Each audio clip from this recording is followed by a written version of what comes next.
Muito bem, pessoal. Então, vamos dando continuidade aqui ao estudo dos direitos e garantias individuais, o famoso artigo 5º da nossa Constituição. Vamos seguindo aqui para um outro assunto muito importante, também muito recorrente em prova, que é o direito de propriedade. Quando você pega o caput do artigo 5º, ele coloca 5 direitos base: vida, liberdade, igualdade, segurança e propriedade. Então, nós vamos começar a falar aqui agora um pouco sobre a questão da propriedade. Falar sobre propriedade. E aí eu já quero que você coloque aqui uma informação muito importante para que possamos dar continuidade. Coloquem assim. Vamos lá. A Constituição protege várias formas de propriedade. A Constituição protege várias formas de propriedade. Entre elas, a propriedade imóvel, artística, intelectual, das marcas e outras. Vejam bem, quando nós falamos que a Constituição, ela tutela, ela protege a propriedade, eu quero que você entenda que ali nós vamos envolver vários tipos de propriedade. Imóvel, artística, intelectual, das marcas. Por exemplo, é assegurado, né, aos autores de inventos privilégio pelas suas obras, criações. Isso é uma forma de propriedade.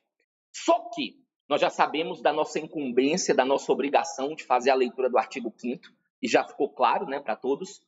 Só que a propriedade que cai muito em prova é a propriedade imóvel. Obviamente nós vamos fazer a leitura das outras, mas nós vamos aqui focar na propriedade imóvel. Essa, por sua vez, ela tem uma incidência muito maior em prova. Então, nós vamos tomar um certo cuidado. Então, nós vamos colocar aqui, nós vamos falar da propriedade imóvel. Beleza? Então, a propriedade que nós vamos analisar aqui é a propriedade imóvel. E aí, quando você pega a Constituição vem e fala, ó, é garantido o direito de propriedade. Isso está lá no artigo 5º, inciso 22. Opa, 26 não, né? 22 da nossa Constituição. Só que aí eu quero que você entenda uma situação que vem logo no inciso 23. Você tem o direito de propriedade, a Constituição lhe garante esse direito, sim. Só que logo no inciso abaixo, ela já coloca uma obrigação, um dever que você tem frente à propriedade. Porque no inciso 23 ele fala assim, ó, a propriedade deverá atender a sua função social. Então, isso aqui você encontra logo no inciso 23 do artigo 5º. Então, eu quero que você entenda o seguinte, eu tenho o direito de propriedade, mas, concomitantemente, eu tenho uma obrigação. Eu devo respeito à função social, né? E a nossa Constituição ela fica tão preocupada com essa questão da função social que, expressamente, ela vai colocar qual é a função social, né? E nós vamos perceber que o descumprimento dessa função social da propriedade enseja punição. Você pode ser desapropriado, por exemplo, nós vamos aprender, quando você não respeita essa função social. Então, eu já sei que é garantido o direito de propriedade, sei que a propriedade tem que atender à sua função social. Agora, a nossa Constituição, ela coloca tanto a função social do imóvel urbano,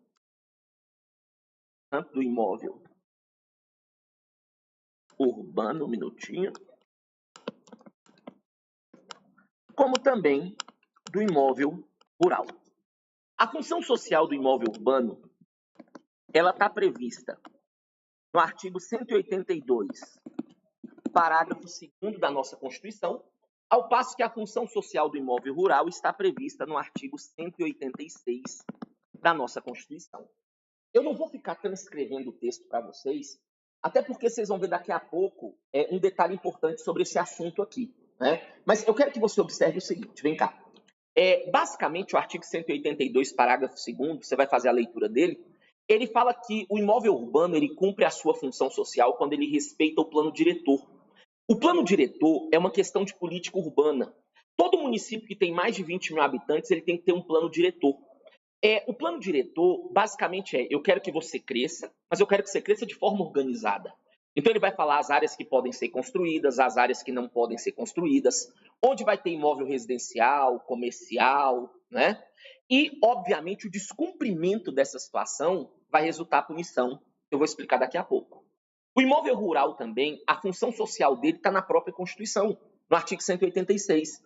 Basicamente, ali, dentre alguns incisos, ele fala que o imóvel rural ele cumpre sua função social quando ocorre o adequado aproveitamento da terra. Se você tem uma terra grande, boa, produtiva, por qual motivo você não está aproveitando, não está dando esse adequado aproveitamento, né? Então, a questão da função social, que é esse dever que nós temos frente à propriedade, é tão importante que a própria Constituição coloca. E aí, para não esquecer, coloca uma observaçãozinha aqui. O descumprimento da função social, importará em punição. O descumprimento da função social importará em punição. Nós vamos aprender daqui a pouco que quando você não cumpre a função social do imóvel urbano, isso pode gerar uma desapropriação urbanística. Na questão do rural, pode gerar uma desapropriação rural. Então, você tem essa obrigação e, uma vez não cumprindo isso, você vai ter ali a forma de punição. Agora, o importante mesmo, vou até chamar vocês aqui, é o seguinte. O que nos interessa aqui, óbvio, tudo isso está na Constituição, pode ser cobrado na sua prova, só que o que nos interessa aqui é analisarmos as formas de intervenção do Estado na propriedade. É isso que cai muito. O que é uma requisição? O que é uma desapropriação? Né? E eu quero que você entenda que nós vamos analisar isso sob a ótica, sob o ponto de vista constitucional. Por que eu estou falando isso? Você vai perceber que nós somos mais superficiais ao tratar sobre isso. Nós não precisamos aprofundar tanto. Quem tem essa incumbência de esmiuçar isso aqui é o direito administrativo. É tanto que vocês podem perceber que no direito administrativo, provavelmente, você vai ter um capítulo todo destinado às formas de intervenção do Estado na propriedade. Então, aqui, por exemplo, eu vou falar desapropriação. Qual é o motivo? Tem indenização? Como que funciona? Agora, lá, eles explicam minuciosamente cada detalhe. Eu não preciso trazer essa visão do administrativo, porém eu também não vou ficar na superficialidade que às vezes alguns do constitucional ficam, beleza? Então eu vou atender tudo que você precisa aqui e às vezes até vai conseguir acertar questões de administrativo. Só que aí, antes de fazer um esqueminha legal aqui, você me pergunta assim, professor, o que justifica, né? O que legitima o Estado a intervir na nossa propriedade? Nós temos dois princípios que alguns chamam de supraprincípios ou superprincípios, que é a indisponibilidade do interesse público, você não pode dispor da coisa pública como se fosse sua, e a supremacia do interesse público. Ou seja, sempre que entrar em conflito o meu interesse individual e o interesse do Estado vai prevalecer, porque o Estado representa o bem comum, ele representa a coletividade, e os interesses da coletividade devem sobrepujar aos meus interesses individuais. Então, o que justifica, o que legitima essas intervenções por parte do Estado é essa supremacia. Então, coloquem aqui mais uma observaçãozinha. Só para eu criar um esqueminha aqui. O Estado tem legitimidade para intervir na propriedade privada. O Estado tem legitimidade para intervir na propriedade privada, graças ao princípio da supremacia do interesse público,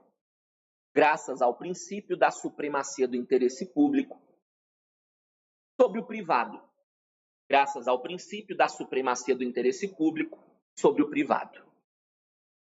Então, feita essa introdução aqui, eu posso entrar agora na parte importante aqui, né, que nós temos que analisar, que é justamente essa aqui, ó. As formas de intervenção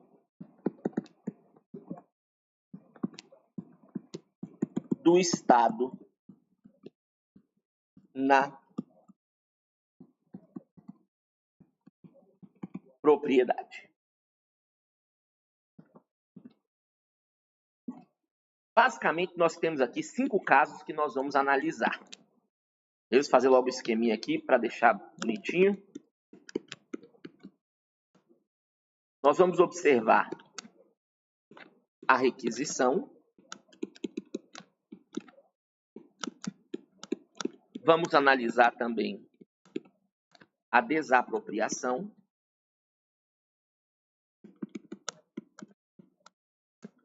Temos também a desapropriação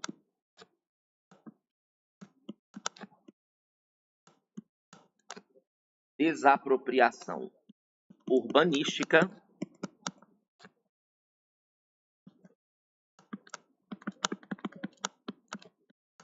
A desapropriação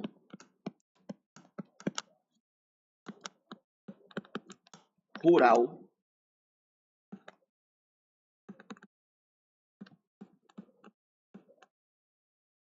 E a desapropriação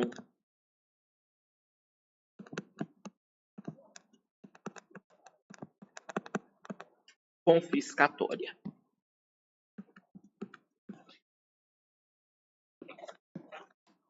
E aí, cada uma delas aqui, nós vamos ter um motivo.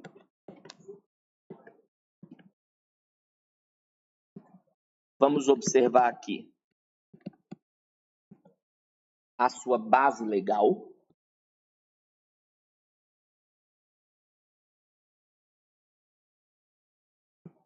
E a questão da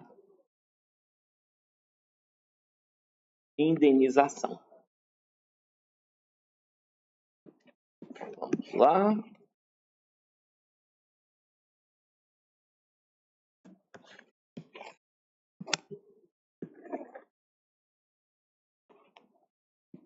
Vamos começar falando aqui, então,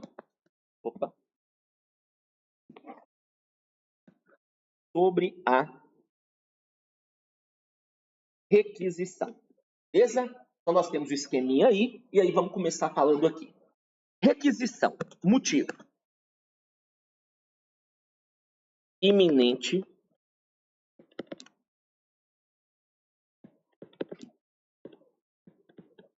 Perigo público. Base legal. Artigo 5º. Inciso 25 da nossa Constituição. Vamos lá. A nossa Constituição fala, no inciso 25, que em casos de iminente perigo público, a autoridade competente pode usar da propriedade privada, né? E aí, você já tem aqui o esqueminha, só que abaixo dele, nós vamos colocar algumas observações, beleza? Observações aí muito importantes para o seu estudo. Primeira coisa que eu quero que você entenda é o seguinte. Quando eu falo de requisição, a requisição, ela pode acontecer sobre bem móvel, imóvel e serviços. Eu sei que eu estou falando de bem imóvel, mas ela pode acontecer também em bens móveis e até serviços. Ela pode ser civil ou militar. E a competência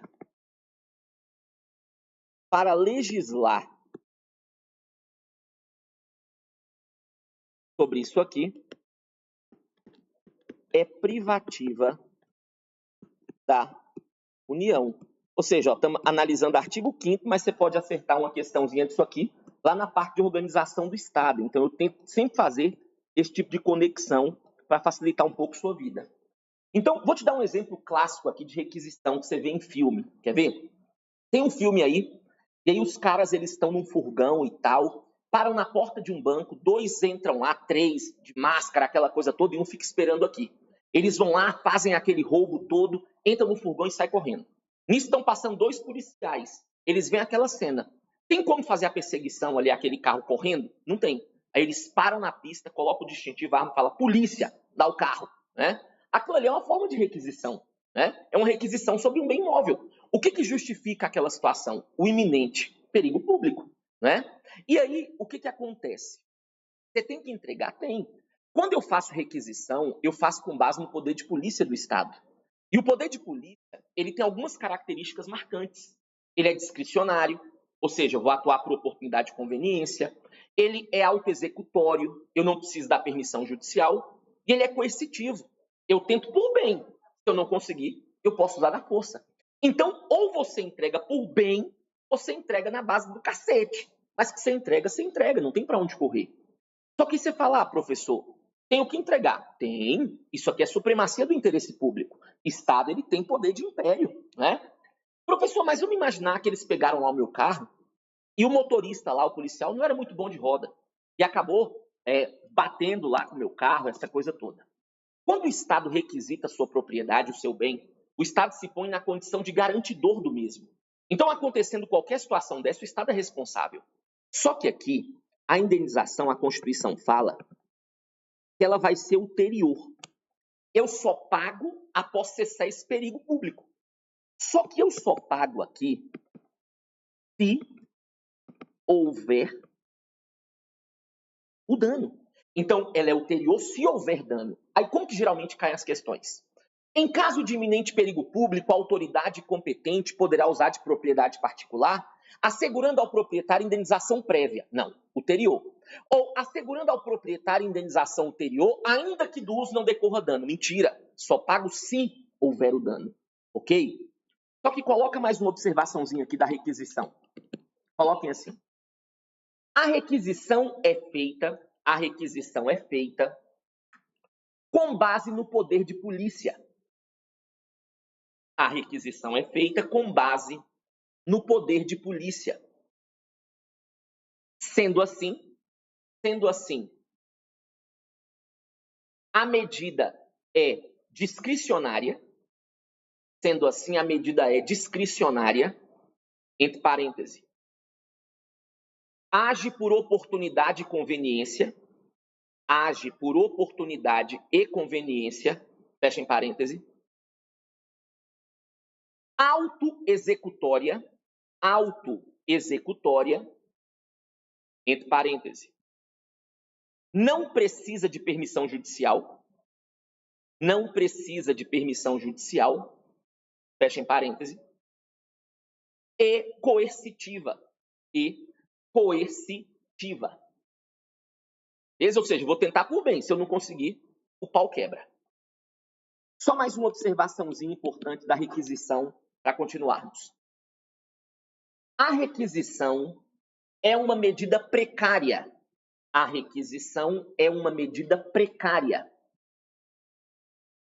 Ou seja, após cessado o perigo, C2S, né? Após cessado o perigo, o Estado devolverá a propriedade. Após cessado o perigo, o Estado devolverá a propriedade.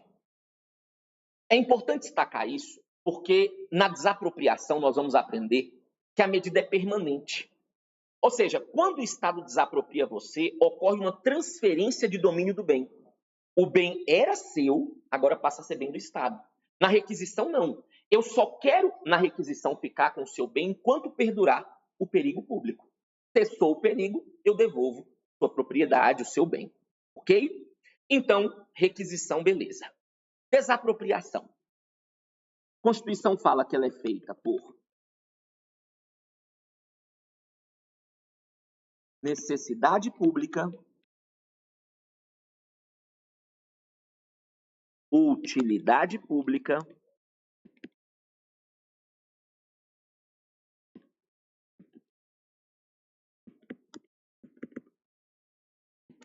e interesse social. Necessidade pública, utilidade pública, interesse social. Base legal, artigo 5º, inciso 24 da nossa Constituição. Embora isso aqui não seja tão recorrente em prova, eu já vi caindo. Por isso eu gosto de colocar. Professor, qual é a diferença entre necessidade pública, utilidade pública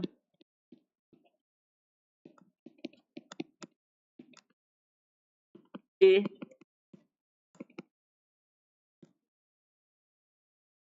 interesse social? Veja bem, quando nós desapropriamos por necessidade pública, é porque essa medida ela requer urgência. Na utilidade pública não tem urgência, porém existe conveniência. Já no interesse social, nós temos uma lei que trata sobre isso, que é a Lei Federal número 4.132, de 62. Então, só para constar que existe diferença entre necessidade, utilidade e interesse social. Agora, nesse caso aqui, como que ocorre a indenização? A Constituição fala que aqui a indenização vai ser justa, vai ser prévia e deve ser paga em dinheiro. Justa, prévia em dinheiro. Justa, porque o Estado tem que pagar conforme o valor de mercado. Só um adendo. A desapropriação, em regra, ela tem que ocorrer de forma administrativa. Mas geralmente não dá negociação. Porque ou o particular quer receber mais, ou o Estado quer pagar menos. E aí acaba indo para o âmbito judicial. Quando vai para a justiça e existe um motivo, nós não estamos ali levando para a justiça para saber se você vai ou não ser desapropriado. Você vai. Eu só quero ali discutir um valor justo para aquilo. Prévia, porque não é interesse do Estado deixar ninguém sem propriedade.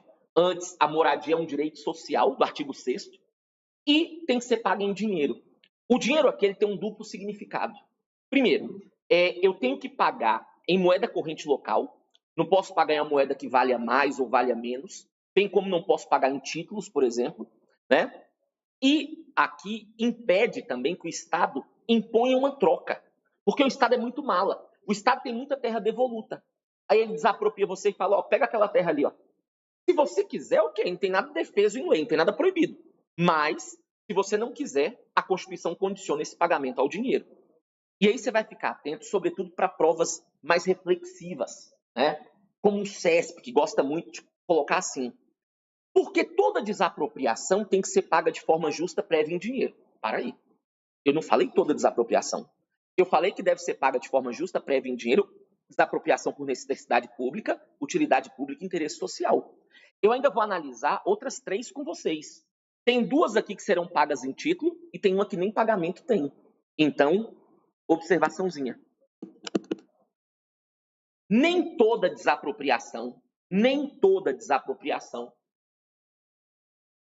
será paga de forma prévia e em dinheiro. Nem toda desapropriação será paga de forma prévia e em dinheiro. Professor, o que pode ser desapropriado? Tudo que possa ser mensurado economicamente. Tem um decreto 3.368, salvo engano, que fala que tudo que puder ser mensurado economicamente, você pode desapropriar. Então não é só bem imóvel. Só que tem um caso aqui que me chama a atenção, que é quando ele pergunta, um bem público pode ser desapropriado? Aí o cara fica, poxa, o bem já é público, por que eu vou desapropriar? Pode. Cuidado, bem público não pode ser usucapido. Bem público não está sujeito a uso capião. Beleza? O que é uso capião? É quando, por exemplo, isso está no direito, lá no Código Civil, artigo 1500 e alguma coisa do Código Civil. É quando você chega na terra de alguém, de forma boa, mansa, pacífica. A pessoa, o dono, o proprietário, não opõe a posse, não exige de você um aluguel, você fica lá por anos. É de favor, às vezes. E aí, após anos e anos, ele vai lá e pede a propriedade e fala, não, eu vou entrar na justiça. E aí, a depender da situação, você pode ganhar pela uso capião.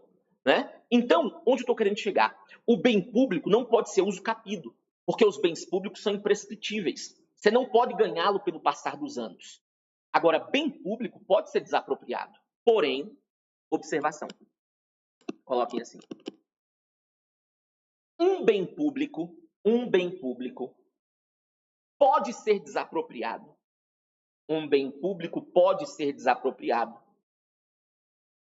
Desde que seja feito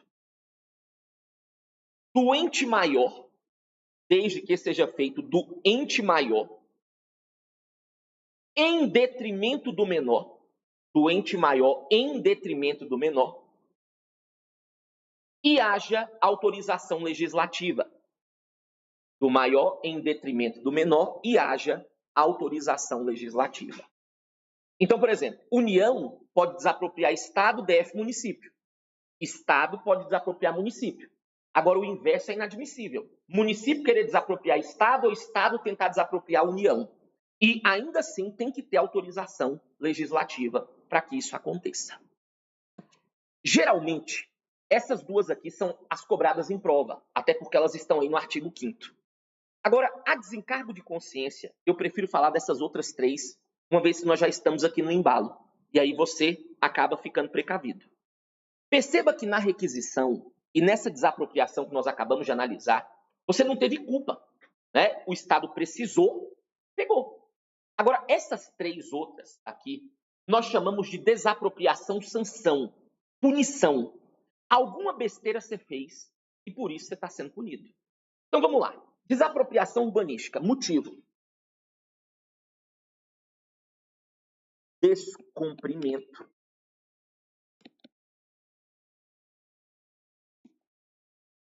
da função social.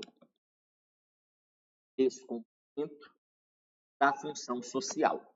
Lembra que o imóvel urbano ele cumpre a função social, né? Vimos isso aqui, ó. Artigo 182, parágrafo 2º. Essa desapropriação aqui, ela está no artigo 182, parágrafo 4º. Lá ele coloca todo o procedimento. Mas vem cá. É uma punição. Se é uma punição, o Estado vai pagar de forma justa, prévia em dinheiro? Não. Por isso que aqui o pagamento vai ser feito em títulos, sendo que esses títulos eles são resgatáveis em até 10 anos. Beleza? Por curiosidade, depois veja o parágrafo 4º. Ele fala que são títulos da dívida pública, a emissão deve ser previamente aprovada pelo Senado, é pago de forma anual, igual e sucessiva. Então, esse título é como se fosse um crédito que você tem nas mãos do Estado. E ele tem 10 anos para liquidar. Professor, e se não pagar nos 10 anos? Entra na justiça. Aí a justiça manda pagar em um outro título, que é precatório. Aí lascou. Se aqui você esperar 10, você multiplica para mais 10 aí para ver se recebe. Mas brincando. Desapropriação urbanística é o mesmo motivo. Descumprir a função social. Base legal. Artigo 184. Aqui a indenização é feita em títulos, só que esses aqui são da dívida agrária, resgatáveis em até 20 anos. Títulos resgatáveis em até 20 anos. Está ficando um pouquinho pior cada vez, né? E por fim nós temos a desapropriação, ou que alguns chamam de expropriação confiscatória. Motivo aqui: cultivo ilegal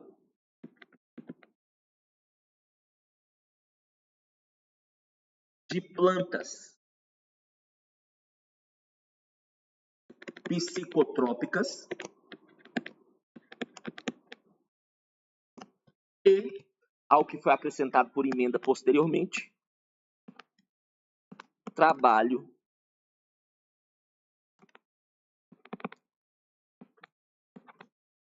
escravo. Base legal aqui: artigo 243 da Constituição, e obviamente essa aqui, ela não tem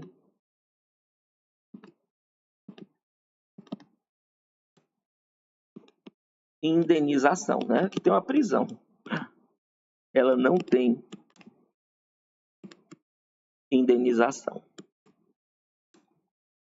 E aí, só para fechar essa situação da propriedade e, consequentemente, essa aula, olha o que aconteceu. O cara tinha uma terra, aí ele pegava essa terra, plantava 1/3 da terra de maconha, 1/3 de mamona e 1/3 de mamão, né? Para misturar tudo. E aí, quando descobriu essa plantação, a Constituição fala que você desapropria as glebas que forem cultivadas. Ou seja, eu plantei 1/3, 2/3 não, então você me devolve os 2/3. E aí o Supremo falou, não, negativo. Aqui não aplica o princípio da proporcionalidade, não. Se você plantou, você assume o risco de perder tudo. Então, eu vou desapropriar toda a propriedade e não apenas a área efetivamente cultivada. Isso cai em prova. Então, observaçãozinha para fechar aqui esse bloco. Coloquem assim. Segundo o STF, na desapropriação confiscatória,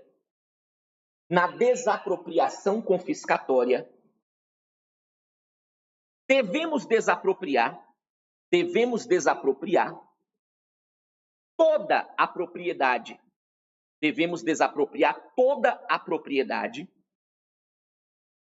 E não apenas a área efetivamente cultivada.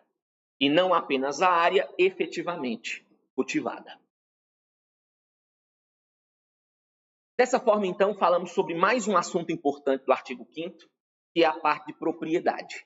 Voltamos posteriormente com mais direitos individuais para vocês. Ainda temos muita coisa importante para falar.